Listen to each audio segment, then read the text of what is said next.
તો હાય ફ્રેન્ડ, કેમ છો બધા? તો આજે એક આપણે નવો બ્લોગ બનાવીએ છીએ. તો આપણા બ્લોગમાં તમારું સ્વાગત છે. તો આજે આપણે લીમખેડા જવાના છીએ એન્ડ લીમખેડાનું રિએક્શન કેપ્ચર કરવાના છે. તો આપણો એક આ યુટ્યુબ ચેનલનો બીજા નંબરનો બ્લોગ છે. તો ફર્સ્ટ વિડીયો નાખ્યું છે, તો આ એક બીજો બ્લોગ છે. તો હવે આપણે અહીંયાથી આગળ નીકળીએ છીએ. તો જોઈએ આગળ શું વ્યૂ મળે છે અને આગળનો વિડીયો અહીંયાથી સ્કીપ કરીએ છીએ. આગળ આપણે થોડા નીકળીએ તો ત્યાંથી આપણે નીકળી ચૂક્યા છે. તો આગળ જઈને જોઈએ કે શું કેવો માહોલ છે બધો. ત્યાંથી હવે આપણે પહોંચી ગયા છે કુંડલી ગામ પર. અને કુંડલીની આ સ્કૂલ છે, તો અહીંયા સ્કૂલ છે. તો ત્યાંથી હવે આપણે નીકળીએ છીએ. તો આપણે લીમખેડા જવા અહીંયાથી નીકળી રહ્યા છે. એન્ડ હેલ્મેટ પહેર્યું છે તો જોઈ રહ્યા છે. તો ગાઈસ વિડીયોમાં બની જ રહ્યો. તો આપણે અહીંયા લીમખેડા સુધી આવી ગયા છે. સામે ગોધરા હાઈવે પણ આવી ગયો છે. તો અહીંયાથી થોડું રિએક્શન અહીંયાથી આપણે જઈ રહ્યા છે. ફાઇનલી અહીંયા પર આપણે ગોધરા હાઈવે પર પડવાના છે. ત્યાંથી નીચે થઈને લીમખેડા આપણે નાળા સુરતથી નીકળાય તો સામે જ જઈ રહ્યા છે. તો આપણે વિડીયોમાં બન્યા જ રહો. આપણે લીમખેડાનો વ્યૂ કેવો આવે છે આપણે જઈએ પછી ખબર પડે. તો ફાઇનલી આપણે અહીંયા સુધી આવી ગયા છે. તો આ મેન રસ્તો છે લીમખેડાનો, જો બસ પણ ટ્રાવેલ કરે છે. તો હવે આપણે લીમખેડાની અંદર પ્રવેશ કરવાના છે. સામે જો લીમખેડાનો પુલ પણ આવી ગયો છે. તો હવે આપણે રિએક્શન જોઈએ કે શું સારો વ્યૂ મળે કે ના મળે, પણ આપણે બ્લોગ તો નાખવાના જ દોસ્તો. તો અહીંયાથી ભાઈ ત્યાં એક લીમખેડાનો એક પ્રોબ્લેમ છે ભાઈ કે ટ્રાફિક બહુ ખતરનાક નડે છે ભાઈ. ત્યાંથી સામે બહુ અંદર જાય તો બહુ ટ્રાફિક બારી અંદર અત્યારે પણ તો આપણે બારી અંદર જઈએ છીએ. મારે કામ છે તો હું લીમખેડામાં આવ્યો છું ભાઈ. સામે ટ્રાફિક ત્યાંથી તો નીકળવું પણ બહુ ખતરનાક મુશ્કેલ હોય છે. જ્યારે પણ આવું છું ત્યારે બહુ કચરું હોય છે નીકળાતું. જો ભાઈ ડમ્પર યાર સામે ત્યાંથી આપણે થોડું નીકળવાનું કોશિશ કરી રહ્યા છે. ભાઈ આ પુલનું તો કંઈક કરવું જોઈએ. આ રેલવે ટ્રેન પુલ છે નીચે ભાઈ, એક જ ગાડી જોઈ શકે છે અને સામે પણ મતલબ આવી ના શકે એટલું એક જ ગાડી સામે જોઈએ તો ઊભું રહેવું પડે. ત્યાં એટલી ક્યારેક ટ્રાફિક હોય છે ને ભાઈ કે અડધો કલાક થઈ જાય છે આરામથી જ. અહીંયાથી સાઈડ જ મળે સામે બસ આવીને બસવાળાને ઊભું જ રહેવું પડ્યું. ત્યાંથી ભાઈ સાઈડ મળવાની લાગે છે. આપણે થોડું આગળ કામ છે તો આપણે અહીંયાથી જઈ રહ્યા છે.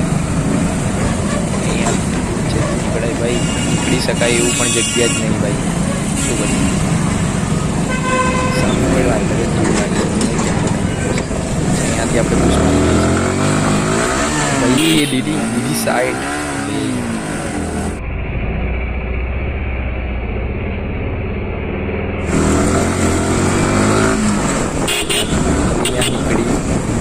કાચડી જતો હતો તો ભાઈ કોઈની નીકળી ગયા ભાઈ, કોઈના ઘરનો કોઈ ડિસિઝનમાં બીજોમાં આવી ગયા એ સુધી ઉપર ના લેવા હોય. તો આપણે અહીંયા આવી ગયા છે. થોડું કામ હતું, અહીંયા કામ છે તો આપણે બાઇક કરી દીધી છે અને આપણે અહીંયા ફાઇનલી આપણું કામ બતાવી દઈએ. એન્ડ આપણે જોઈ શકો છો હું મારું ઉપર કામ છે તો હું અહીંયા જઉં છું. ચાલો ત્યાંથી ફાઇનલી આપણું કામ પતી ગયું છે અને આપણે નીચે આવી શકીએ છીએ. જોઈ શકો છો આપણી બાઇક સામે પડી છે. એન્ડ તે આપણે હવે ત્યાંથી નીકળશું. હવે લીમખેડાથી આપણું કામ પતી ગયું છે ને તો અહીંયા કીસ આપણે લગાવી દીધી છે. અને ચલો હવે આપણે નીકળીએ છીએ. થોડો આગળનો વિડીયો ચટ્ટાન બહુ લાંબો થઈ જાય તો આમાં સ્કીપ વિડીયો બહુ કરેલો છે, કારણ કે આખો વિડીયો હું કરવા જાઉં તો આખો કલાકનો થઈ જાય છે. તો એના માટે સ્કીપ કરી નાખ્યો છે. તો બહુ મોટો થઈ જાય. અહીંયા પહેલાં જ કીધું છે કે ટ્રાફિક બહુ ખતરનાક હોય છે. 4 વાગે સ્કૂલ છૂટી છે. મારી સાથે આવી નહીં ગયા છે, એટલો જ આવ્યો છું ફ્રેન્ડ. ચલાવે જ નહીં થઈ બાઇક. તો આપણો વિડીયો ગમે તો ભાઈ ચેનલને સબસ્ક્રાઈબ કરી નાખજો ભાઈ. આવા નવા વિડીયો લઈને આવજો. અને આપણી આ ચેનલનો મતલબ પહેલો જ નહીં, આ બીજો જ વિડીયો છે. મેં પહેલો ફરી એક જ વિડીયો નાખ્યો છે અને આ બીજો વિડીયો છે. તો ભાઈ બસ ત્યાં કચુંબર કરી નાખી યાર બસવાળો તો આપણું. રાઇડિંગ કરવાના મતલબ આપણી રાઇડિંગ થઈ ગઈ. ઉપરની ટિકિટ કપાઈ જાય.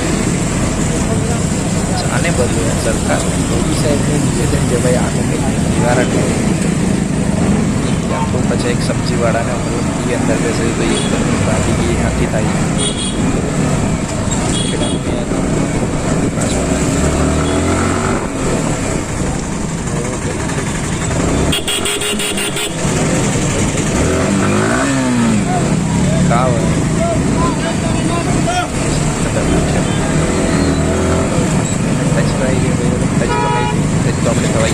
થઈ જાય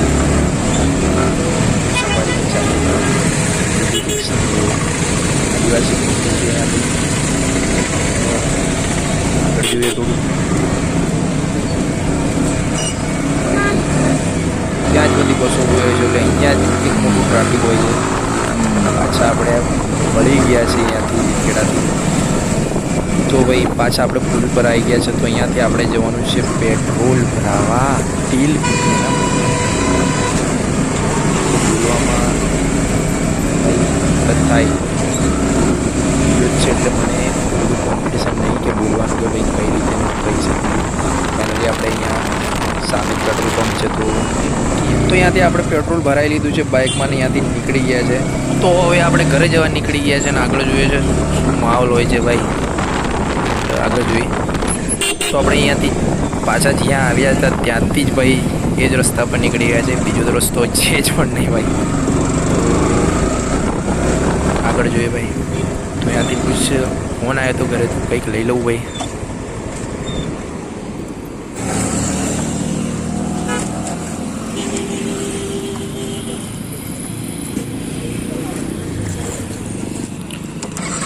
તો અહીંયાથી આપણે મોસંબી લઈ લીધી છે. ઘરેથી કોલ આવ્યો તો મોસંબી લઈ લીધી છે તો આપણે આગળ નીકળીએ. તો અહીંયા શું આપણે અહીંયા કહે છે એ તો મને અહીંયા તો અંદર ભરાઈ ગયા છે. આપણે જે હાઈવે છે એની નીચે પૂજાની થઈને નીકળી રહ્યા છે. ભાઈ સ્કૂલ બસ છે સામને તો આપણે સામે જ જઈ રહ્યા છે. ભાઈ R1 ભાઈ 3 लोग हम भी हिंदी बोलाय છે યાર અમે પણ 3 જ लोग જઈએ છીએ ભાઈ. શું જુએ છે યાર